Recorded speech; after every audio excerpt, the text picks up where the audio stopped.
Welcome to page 12. Page 12 will be the opposite of page 11. Instead of going from top to bottom down a group, now we're going to go from the bottom up to the top. Okay, so on the top of your page, you can draw, I want you to draw these two arrows here. One going from the right and one going up. So draw these two arrows, right and up. So usually whatever increases as you go from left to right will also increase as you go from bottom to top. Alright, and I forgot to mention the most reactive nonmetal is F. Remember, group 18 doesn't count, so the most reactive metal is F. The further right you go, and the further up you go, the more non-metallic you get, the more reactive you get. Okay, so whatever increases as you go from left to right, usually increases as you go from bottom to top. Again, except for those exceptions that I've started. Okay, so next to the two stars, you're going to write usually whatever increases or decreases as you go from left to right across a period.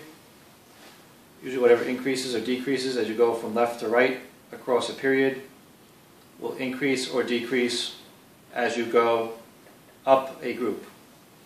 Usually whatever increases or decreases as you go from left to right across a period will increase or decrease as you go up a group. Okay, so we'll stick with the same group. We'll go up group 1.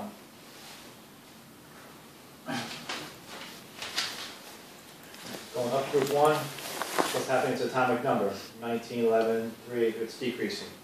Down arrow. Nuclear charge, decreasing. Down arrow. Valence electrons, 1, 1, 1, remains the same. Ionization energy. I'm just going to focus on K, Na, and Li. K, 419, Na, 496, Li, 520. What's it doing? Increasing.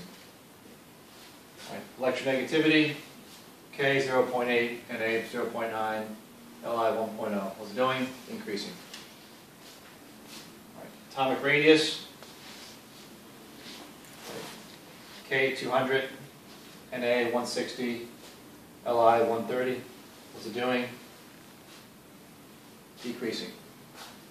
Okay, why? Now it's the opposite, because you have less shells. You're getting less shells as you go up instead of more shells. 4 shells, 3 shells, 2 shells, right?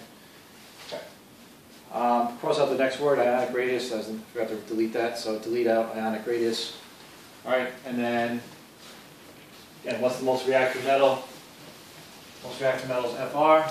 So as you're going up the group, you're getting less metallic, because this is the most reactive, so this is less reactive than Fr. So as you go up, you're getting less metallic. Right, because as you go up a group, you get more non-metallic, because the most reactive nonmetals are right and up. So the further you go up, you get more non-metallic. These are all metals. Right? Li has the more non-metallic properties than Fr. Even though these are all metals, which has the most non-metallic properties? Li. So as you go up a group, metallic character decreases, non-metallic character increases. So next to metallic character, draw a decrease arrow. Next to non-metallic character, draw an increase arrow. Okay. Now for the first two questions on the bottom of page 12, write the same answers that you wrote for the first two questions on the bottom of page 9. So go back to page 9, copy the first two questions, answers into the first two questions, answers on the bottom of page 12. Okay? It should be self-explanatory. And the last question on page 12, why does atomic radius decrease as you move from bottom to top? Why does atomic radius decrease as you move from bottom to top? Again, atomic radius group, we're talking about the number of shells. Okay? So, we'll start with here. 1, 2, 3, 4, 5, 6 shells. Period 7, this is 7 shells. 6 shells, 5 shells. Alright, 4 shells, 3 shells, 2 shells. Alright, so as you go up a group, you have less shells. So the answer for the last question, just write less shells. Why does atomic radius decrease as you move from bottom to top of a given group on the periodic table? Just write because you're getting less shells. Alright, and so that concludes the trends, but now I want you to talk about melting point and boiling point real quick. All right, melting point and boiling point are on table S as well.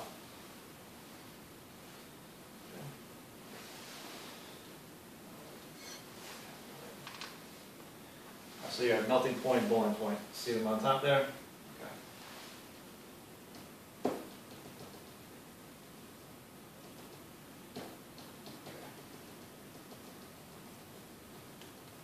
Melting point, boiling point. Okay, so you have to know what happens to melting point, boiling point as you go down a group. We're not going to talk about melting point, boiling point in a period. We're just going to talk about it going down a group. And it differs. It depends if you're going down a group of metals or a group of non-metals. Okay? So I'm actually going to zoom this out a little bit so I can see it.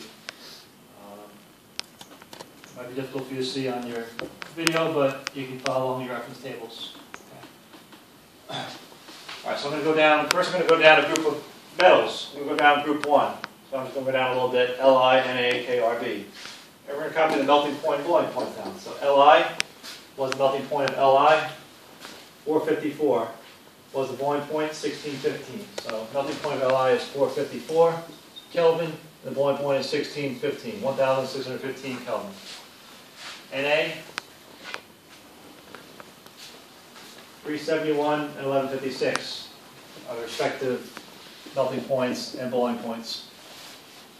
K, 337 and 1032. And then Rb,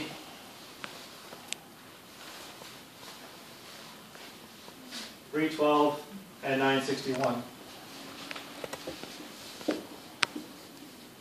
So, as you went down a group of metals, what happened to the melting point and the boiling point? They both decreased.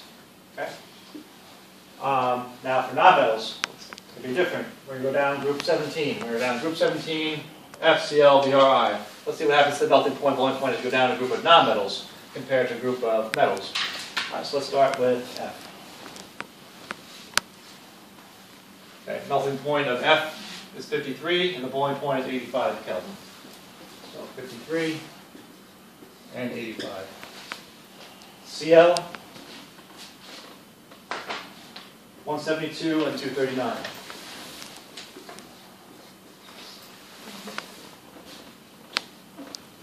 Br,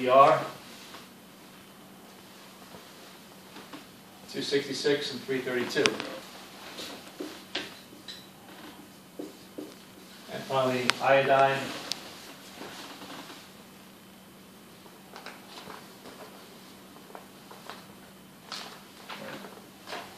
387 and 457.